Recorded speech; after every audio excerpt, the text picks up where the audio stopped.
Bonjour à tous, c'est le docteur Walid Mekedem. Aujourd'hui, on se retrouve pour une nouvelle vidéo dans laquelle on va parler cholestérol et statine. Alors, je m'excuse un petit peu d'avance si la chaise fait du bruit. Elle grince un petit peu. Je vais essayer de pas trop bouger pour pas que vous puissiez trop l'entendre. Mais enfin bref, je vais essayer de ne pas faire du bruit.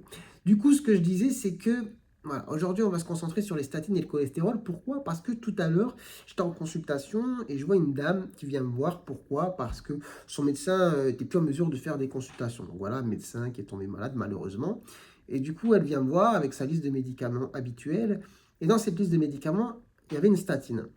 Sauf que pour elle, clairement, il n'y avait pas d'indication à en avoir. Et c'est pour ça que je vais faire cette vidéo aujourd'hui, c'est parce que ça arrive souvent qu'on voit des personnes qui ont sur leur ordonnance de médicaments depuis très longtemps une statine alors qu'il n'y a pas forcément lieu qu'elle soit présente tout simplement sur l'ordonnance. Attention, ça ne veut pas dire que les statines n'ont pas leur utilité, parce qu'il ne faut pas entrer justement dans les extrêmes. C'est-à-dire, il y a beaucoup de choses qui ont circulé sur les statines, comme quoi on ne doit pas en donner, c'est un médicament dangereux, etc. Au contraire, il y a des indications très précises où c'est indispensable d'en avoir, mais au contraire, il y a des gens qui ont ce médicament et qui n'en ont pas besoin. Du coup, dans quelle mesure doit-on justement en prescrire et quelles personnes doivent en avoir? Donc, en fait, c'est un sujet qui est quand même assez pointu, précis, compliqué, même pour le médecin. C'est pour ça que je me suis tâté un petit peu à faire la vidéo parce que je vais quand même essayer de simplifier. Simplifier au max. Et forcément, en simplifiant au max, souvent on fait un petit peu des approximations. Mais c'est pas grave. C'est-à-dire pour essayer de faire passer un message simple, quand même, il faut utiliser ouais, des messages simples, hein, tout simplement. Je me répète, mais vous m'avez compris. Donc évidemment, s'il y a des cardiologues ou des endocrinologues dans la salle, d'autres médecins, voilà, ne me tapez pas sur les doigts si vous trouvez mes messages un petit peu trop simplistes. Je vais essayer quand même de rester fidèle aux grandes lignes, aux grands messages, en essayant quand même de simplifier au maximum les choses. Donc déjà, la statine, c'est quoi? C'est un médicament qui va faire baisser le cholestérol, certes, mais pas tout le cholestérol. La statine, elle a pour but de diminuer le taux de ce qu'on appelle le LDL. Le LDL, vous allez faire une prise de sang, vous allez avoir dans la catégorie cholestérol des choses qui vont apparaître. Il va y avoir HDL, LDL en général, ça va ensemble. Et LDL, en gros, c'est ce qu'on va appeler le mauvais cholestérol. C'est celui qui va être associé aux facteurs de risque cardiovasculaire. C'est-à-dire s'il est très élevé, voilà, ça va entrer en compte dans le calcul en fait du risque de faire justement des accidents cardiovasculaires, que ce soit infarctus ou accident vasculaire cérébral par exemple, sans compter évidemment les autres. Donc, la statine, son but, c'est de diminuer ce mauvais cholestérol qui est mauvais pour votre santé. Mais maintenant, justement, à qui doit-on la donner? Est-ce qu'on doit la donner à toutes les personnes qui ont un chiffre de LDL qui est un peu élevé? Pas vraiment.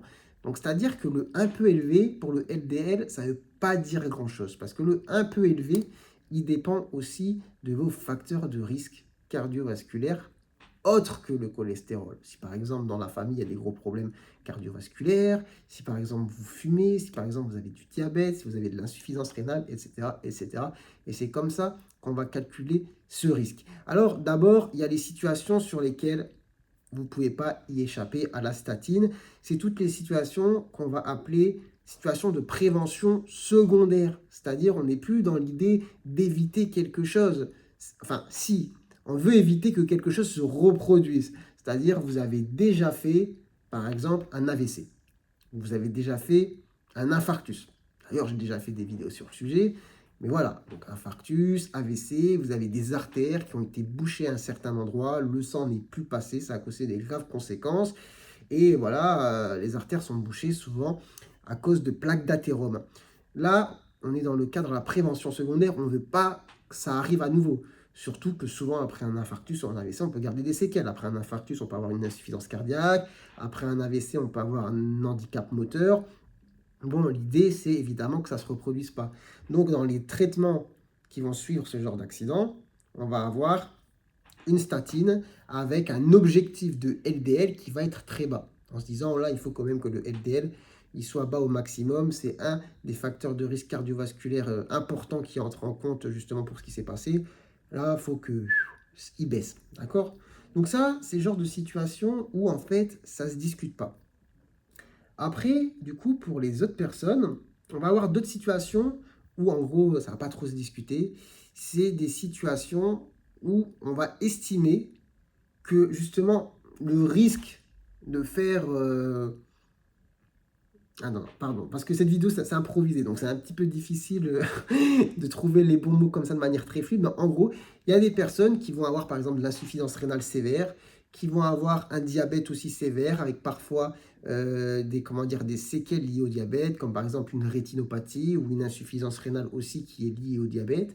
On va avoir des personnes qui vont avoir une hypertension artérielle très élevée, qui n'est pas forcément aussi bien contrôlée avec les traitements. Ces personnes, peut-être qu'elles fument aussi. Enfin bref, tout ça, c'est des éléments qu'on va prendre en compte pour stratifier le risque cardiovasculaire.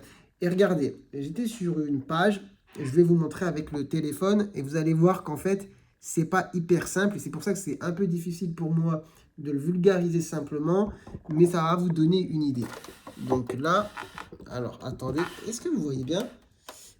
Ça, c'est un genre de diagramme qui va stratifier en fonction de votre âge, de si vous fumez ou non, des différents facteurs de risque cardiovasculaire que vous avez, le pourcentage de risque à 10 ans de faire un accident cardiovasculaire. Et en fonction de ce risque qui est calculé, on va vous mettre une statine ou non, avec un objectif de LDL plus ou moins bas. Donc franchement, même pour moi, là, en l'expliquant, je trouve que c'est un peu compliqué. Mais ce qu'il faut comprendre, c'est qu'il y a des situations où, en fait, il n'y a même pas à discuter. Vous avez fait un AVC, un infarctus, on va vous mettre une statine. Il y a des situations où vous avez des gros facteurs de risque cardiovasculaire, comme je l'ai dit, par exemple, une insuffisance rénale sévère ou un diabète qui présente déjà des complications, etc. Et il y a des situations plus mitigées, où en fait, il faut faire un assemblage de différents facteurs de risque, calculer, faire un petit calcul et voir le risque, en gros, à 10 ans, de potentiellement avoir un accident. Et là, on se dit, on va mettre une statine ou pas. Et le seul critère de se dire, on a LDL, un cholestérol LDL qui est un peu élevé, ça suffit pas, en fait, à mettre, à justifier la pose d'une statine ou non, sauf cas extrême. Il existe des personnes qui ont par exemple des hypercholestérolémies familiales, où ils ont des chiffres impressionnants de LDL, et finalement, on ne peut pas ne rien faire là, parce que pour le coup, c'est tellement hors norme qu'évidemment, ça peut être dangereux. Donc, mais pour les autres, voilà, il faut faire ce petit calcul, et en beaucoup de cas, en fait, il n'y a pas besoin. Il n'y a pas besoin de statine. C'est-à-dire que, par exemple, la personne que j'ai vue tout à l'heure, bon, c'était une dame entre 50 et 60 ans, à qui il ne s'est jamais rien passé, jamais d'AVC, jamais d'infarctus, qui n'a pas de diabète, qui n'a pas d'insuffisance rénale, qui n'a pas d'hypertension. Bon, voilà, elle avait un LDL qui était inférieur, je ne sais plus, à 1,9, etc. Bon, vous ne connaissez pas les normes, mais pour vous dire qu'il n'y avait pas d'indication à mettre une statine. Voilà, et ça c'est quelque chose d'assez fréquent. Il y a des personnes qui n'en ont pas besoin. Et il y a des personnes, c'est formel, elles en ont besoin. Le tout, c'est de bien faire le distinguo entre les deux, tout simplement. C'est un médicament qui a une utilité pour certaines personnes, mais comme tout médicament, s'il n'y a pas d'intérêt à le mettre, c'est plus dangereux qu'autre chose. Vous voyez ce que je veux dire? Il y a toujours cette balance bénéfice-risque, c'est la base de toutes les prescriptions médicales. Enfin bref, j'espère que j'ai pas été trop compliqué. Je regarde un petit peu mon ordinateur parce que quand je vous ai filmé l'écran, j'ai peur d'avoir filmé des trucs confidentiels. Non, il n'y avait rien de spécial d'ouvert. Ça va. J'ai pas montré de trucs secrets. Voilà, j'espère quand même que vous aurez saisi, appris des trucs à travers cette vidéo. Si vous la trouvez un peu compliquée, faites-le moi savoir en commentaire. J'essaierai peut-être de la découper, de faire une version un peu plus simplifiée. Ou si vous avez des questions supplémentaires, n'hésitez pas à me le faire savoir justement en commentaire. Et on pourra peut-être aussi aborder la même question avec par exemple l'aspirine. Il y a des personnes qui ont de l'aspirine sur leur prescription, sur leur ordonnance. Est-ce qu'elles ont vraiment besoin de prendre de l'aspirine au long cours? C'est une question. Cette vidéo, elle sera assez courte, mais je pense que je la ferai de manière détachée, comme ça, sur YouTube. Ceux qui auront une question sur aspirine la trouveront. Ceux qui auront la question sur les statines trouveront la réponse. Enfin bref, portez-vous bien, prenez soin de votre santé, c'est très important. Et puis moi, je vous dis à très bientôt, je l'espère, pour de nouvelles vidéos. Allez, ciao, ciao!